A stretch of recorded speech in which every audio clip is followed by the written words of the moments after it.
I really enjoy this photograph by William Mallett. I think it's well seen, and I like the story behind it as well. I used to do a lot of macro photography in the day, and my asparagus plants in my garden were also the mecca for all insects. William has obviously spent ages exploring this plant, learning the angles. He's got down really low and into the world that this snail lives in, rather than photographing it from standing up, looking down, which I think would make the viewer feel separated from that world.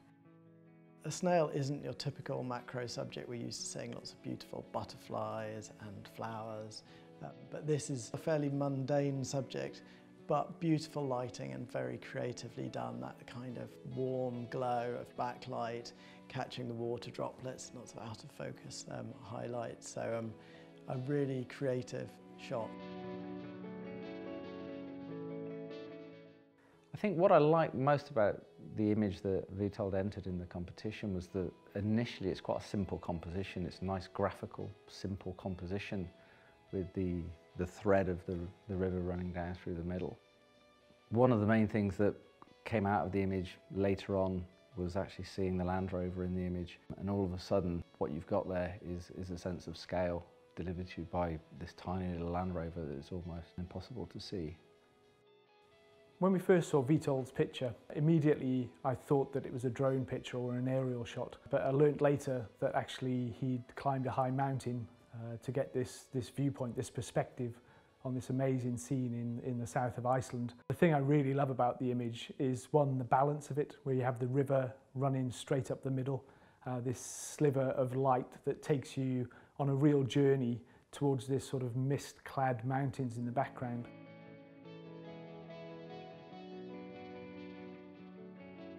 I very much like the photograph that Simon's taken here, just a lovely woodland scene.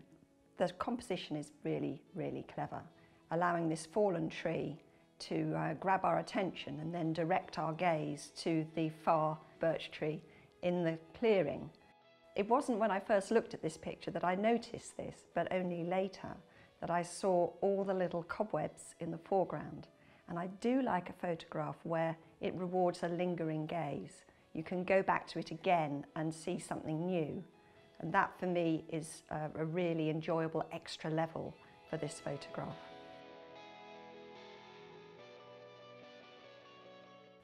This image by Andy was one of the most striking and graphic pictures in the whole competition. And it's obvious that it's the red and the white and the contrast of that grabs the attention in the first place. But the thing I love about this picture is the composition of it. It tells a real story. You can explore around the image and you'll always discover something else to think about. There's a great backstory to this image. You know, he had to wait for a number of days at this airport, been delayed 3 times. He's used that opportunity to produce a great image, and I absolutely love it because it stands out amongst many others.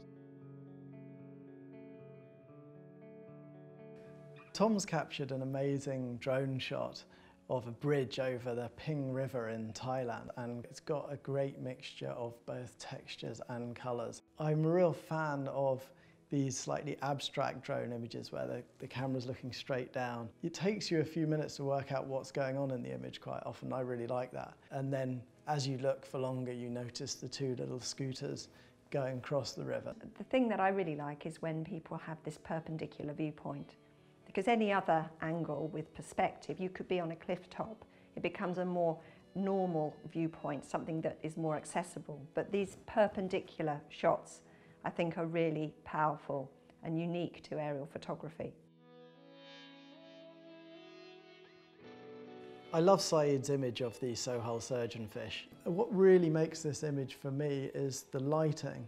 There's lovely low light coming from behind the fish, and then he's filled in with some strobes. Also, from a technical point of view, it's quite a hard image to get. These surgeonfish, although they're relatively common, move very fast. They're always swimming around, and you find them in very, very shallow water. Because the water's so shallow, you can actually see that there are waves breaking in the background of this image, and it would be very surgy there. So you're trying to position yourself to get a nice steady photo, but the waves will be pushing you around. So it's a very atmospheric image. It's a sort of environment that I've spent time in, and I know how difficult it is to get a shot like this. Well, looking at this photograph, I wonder if Jose is actually an animal whisperer, because he's managed to get the impala and the giraffes to stand in just the right position, with the trees on the right balancing the giraffes on the left, so that the composition just hangs together really, really well. You just don't see many shots like this. The usual shot might be giraffes silhouetted at sunset and acacia trees, and that's become a bit of a cliche. By taking this shot in what looks like pretty terrible weather, the mistiness that's brought about by the rain really gives the image some depth. I'm absolutely thrilled that Josiah has won this category again. He won a category in 2014 when he was only 9 years old, and now he's won this category again. He's the first photographer to win a category twice in the history of the competition. A really special aspect to Josiah's picture is the conditions. He was working in -25, but he's very used to this. He works in these conditions all the time, but it just shows that to take truly great pictures, you can't just go out when everybody else is out there.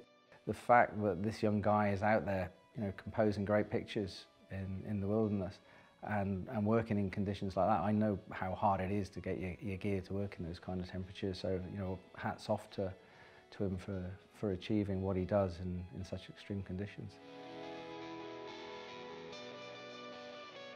I just love the drama in Mikolai's image. It really puts you there in that situation in the middle of a storm. The spray blowing across the front of the image, it's by no means technically perfect, but that's what I like about it. You're never going to take a technically perfect image in those sorts of conditions. There's just tons of action in it. This photograph by Mikolai has a particular resonance for me because I grew up sailing, and many's the time I've been standing in exactly the same spot and seen my dad sitting there in the worst weather, totally at peace, one hand nonchalantly on the tiller, while I'm thinking, we're going to die.